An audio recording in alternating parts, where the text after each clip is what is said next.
খেতে বসলাম ম্যাগি। এই যে কার কার ম্যাগি পছন্দ কমেন্টে বলবেন। আমার তো ম্যাগি আর চাউমিন এই দুটো জিনিস প্রচুর পছন্দ।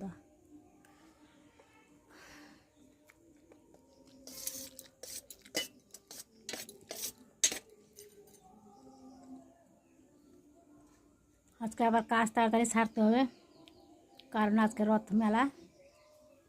সব যাবো আজকে রথের মেলা ঘুরতে। রান্না টান্না সেরে খাওয়া দাওয়া করিয়ে আজকে যাবো মেলা ঘুরতে। ইচ্ছা করে না, এতগুলো কাজ পড়ে আছে। এতদিন 1.5 বছরের উপরে আসলাম, এতগুলো ঘর নোংরা হয়ে আছে। বুড়ি মানুষ আছে একটা শাশুড়ি, কোনো কাজে পারে না, কি বলবো ওকে। তাই এসে অল্প অল্প করে বুধবারে ঢুকেছি, বুধবার থেকেই সব কাজগুলো শুরু করে দিয়েছি। তাই